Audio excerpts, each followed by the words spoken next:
The email popped up just as I finalized the closing documents for a biotech acquisition. It was December 22nd, and the Los Angeles skyline shimmered under the pale winter sun outside my office windows.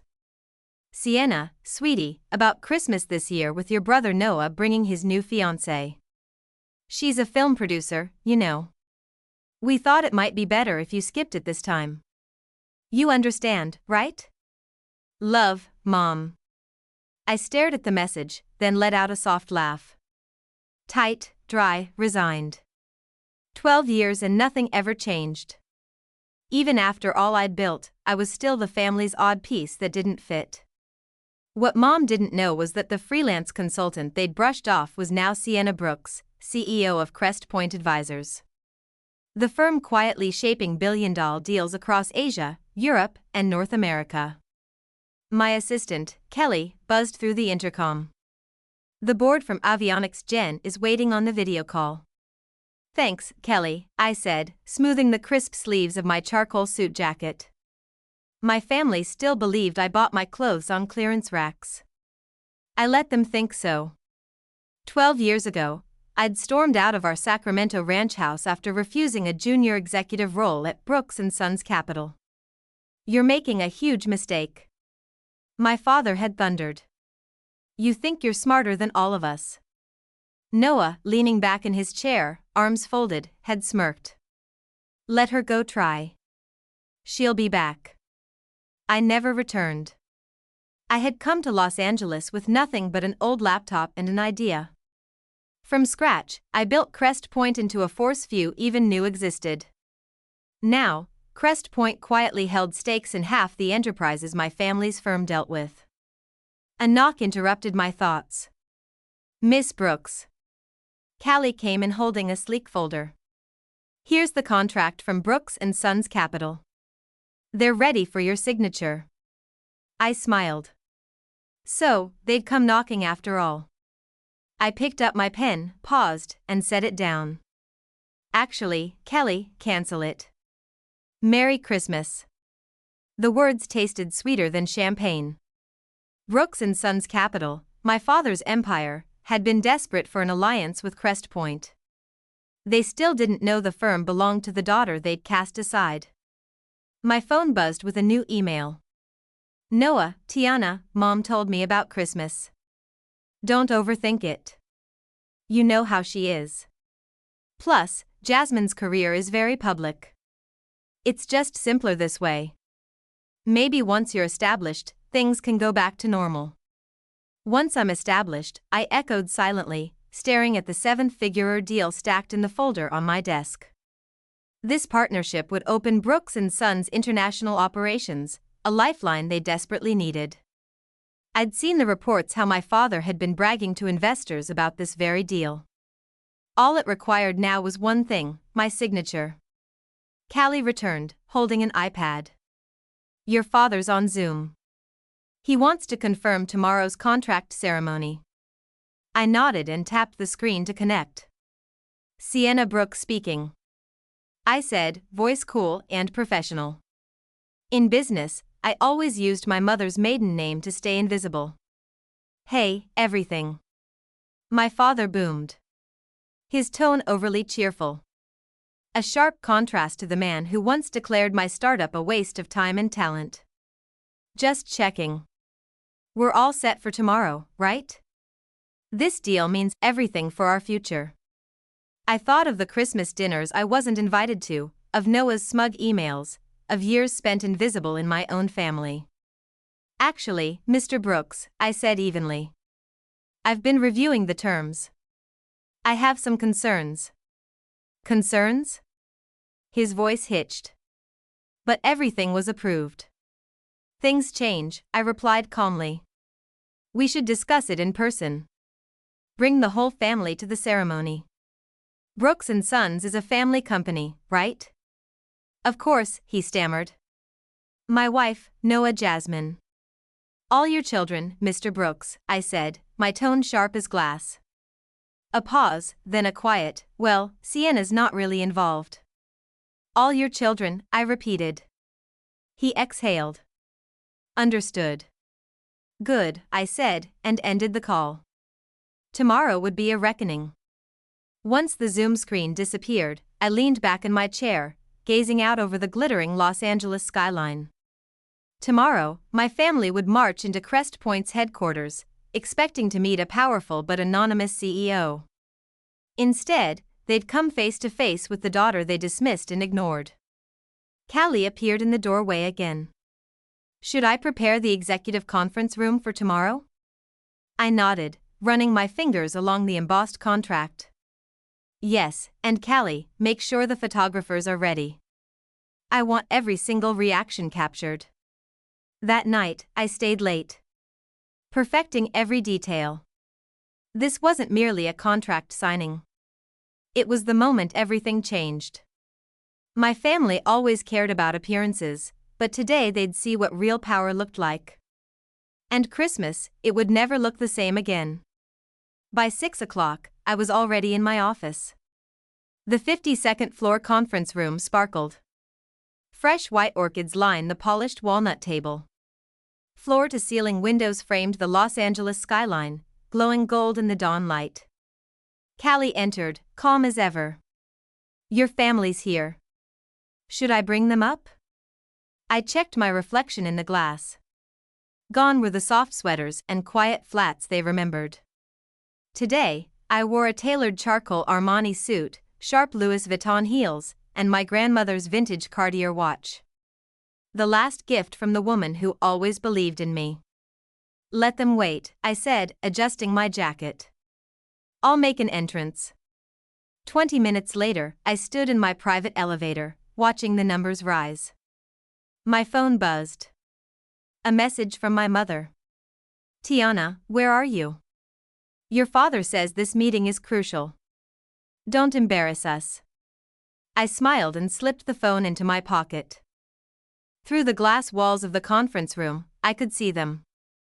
Dad pacing. Mom adjusting Noah's tie. Jasmine practicing her smile and the senator already bored flipping through contracts. I gave Kelly a nod. She opened the doors.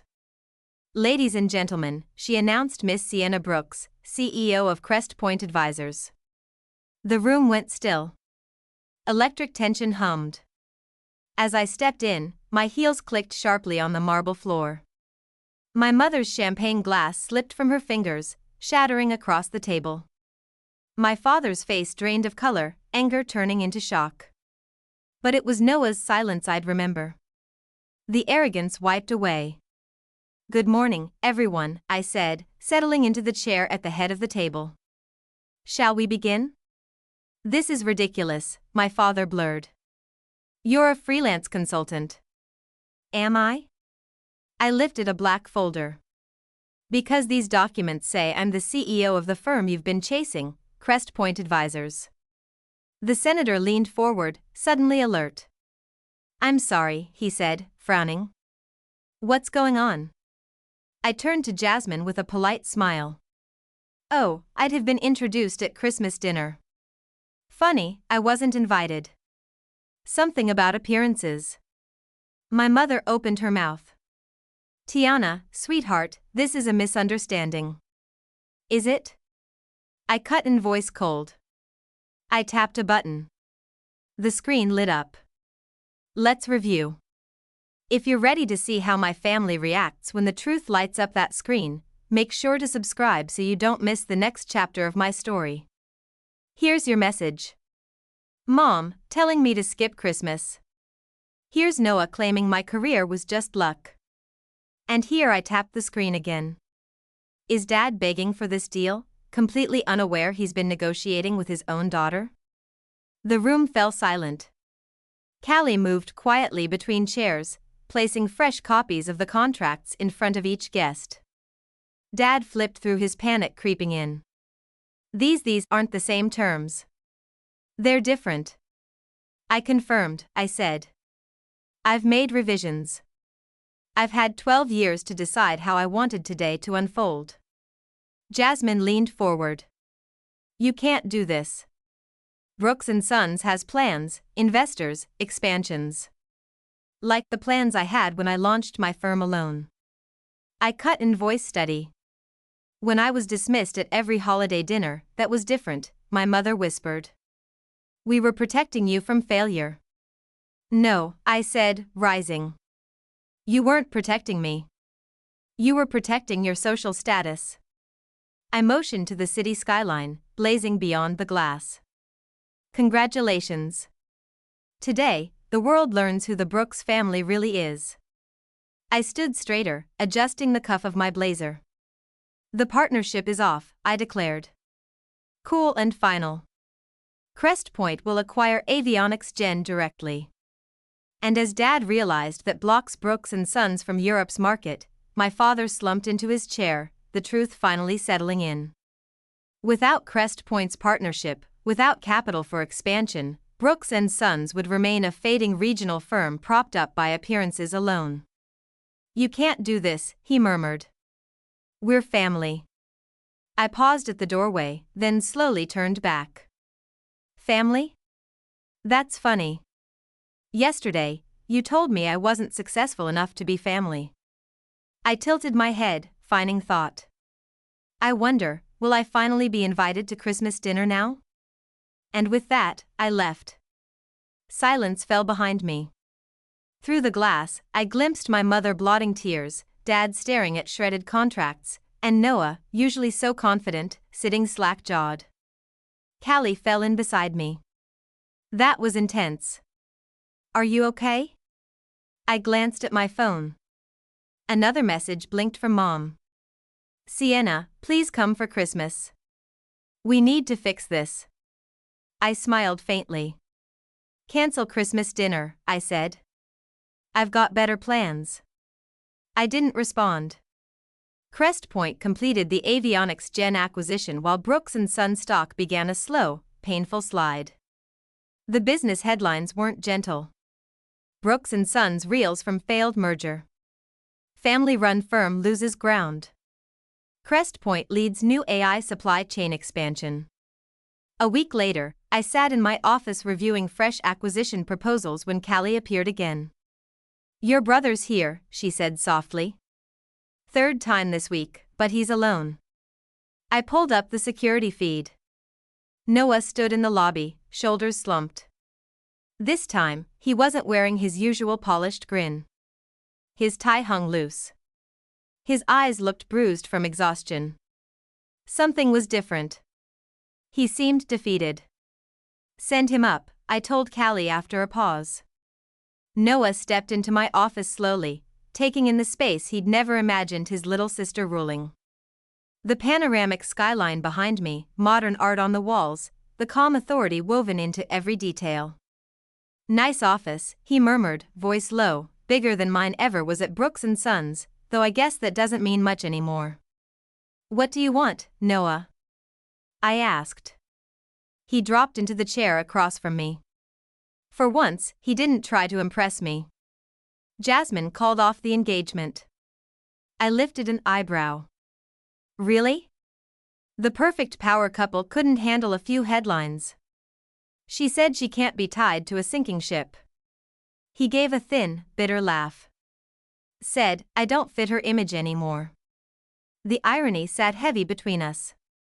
Dad's drinking again, he continued quietly. The board's terrified. Mom can't show her face at the country club. Everything's coming apart. Because of me?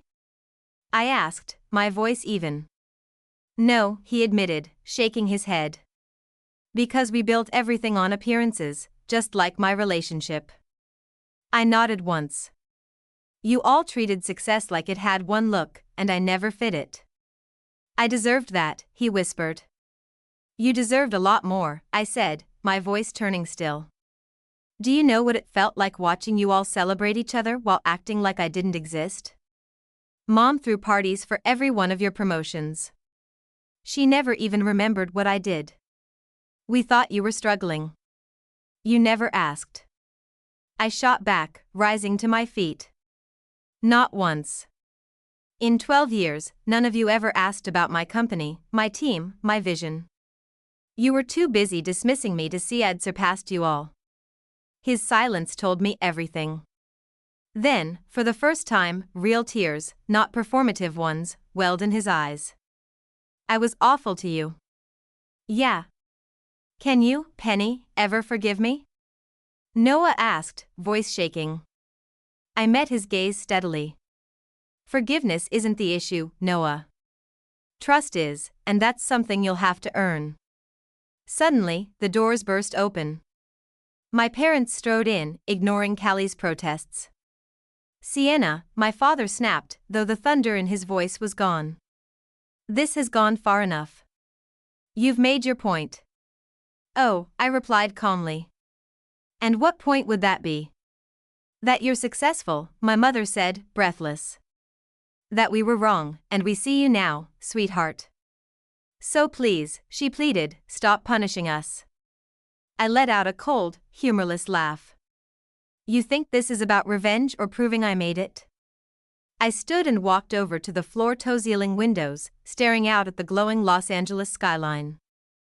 No, this is about consequences, about making it clear that your choices, your judgment, your arrogance have weight. We're your parents, my father said, his voice cracking. Everything we did, it was to protect you. I turned slowly to face them. No, everything you did was to protect your image. I held up my tablet, headlines glaring across the screen. Well, congratulations. That image is now shattered. A collapsing firm, a ruined engagement, and a family in pieces. What do you want from us? Noah asked quietly. What I wanted, I said, my voice low, was your belief while I was building Crest Point. Your respect when I succeeded to be treated like family, not like a mistake. I paused, letting the silence stretch. But now I don't want anything. Tears began to slide down my mother's cheeks. I didn't flinch. I'd seen those tears before. When I didn't choose the right college, when I didn't take the job at Brooks & Sons, when I disappointed the family. Oh, Sienna, it's almost Christmas, she whispered. Yes, I said coolly. The Christmas dinner I was too much of a failure to attend. I tilted my head. Tell me, do you still care about appearances, or did that vanish when your golden boy fell apart? My father stepped closer. Just tell us. Board seats, equity, a public statement. Name it. I shook my head. You still don't get it. I don't want what you have. I softened my voice. Crest Point is worth 10 times what Brooks & Sons ever was. What I wanted was a family who valued me, not for what I could do, but for who I am. I pressed the intercom. Kelly, please escort them out and update the security list. Sienna, please, my mother whispered. We can fix this. No, Mom, you don't fix 12 years of being dismissed with a rushed apology. As the door closed behind them, I sat in the quiet, city lights glittering below. Then my phone buzzed. What happened?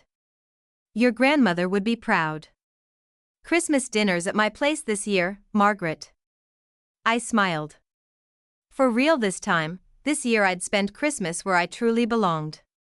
A quiet warmth spread through me as if a weight had finally lifted. Sometimes family isn't blood. It's those who believe in you when no one else does. The next morning, I gathered my executive team at Crest Point Advisors. It was time. We were launching our boldest vision yet. A complete shakeup of the consulting industry, beginning with the acquisition of 3 mid-tier firms across the West Coast. Brooks & Sons wasn't on that list. As I stood before the board presenting our plan, my thoughts flickered briefly to the Christmas dinner unfolding in my parents' home. The glossy table, the curated wine, the hollow toasts, all of it clinging to an illusion crumbling piece by piece. Meanwhile, I was building something real. A week later, Callie placed a small package on my desk. Inside lay my grandmother's old leather business card holder and a handwritten note from Margaret. She always said you'd outshine them all. Looks like she was right. I set it beside my nameplate. A quiet reminder that success isn't defined by who shows up once you've arrived, but by who stood by you while you were still climbing. My family had fought to preserve their image. They got one, but not the one they expected. And me, I had the life I'd earned, respected, fulfilled, and completely free. So when someone asked me, "Do you ever miss your family?" I smiled, turned back to my desk, and said, "I have a company to run. That's worth more than any seat at their table." If you've ever been underestimated or told you weren't enough, this story is for you. I didn't build my life to prove them wrong. I built it to prove to myself that I was right to trust the quiet fire inside me. If my story resonates, leave a comment and share what you've overcome. Or simply say, "I see you." Because sometimes that's everything. You don't need their table. Build your own. And one day, they'll wish they had a seat there. If my journey struck a chord with you, share your thoughts below. I'd love to hear your story. Tell me how you've stood your ground or built your own table. Remember, believing in yourself isn't arrogance, it's survival. Let's remind each other that quiet strength changes everything.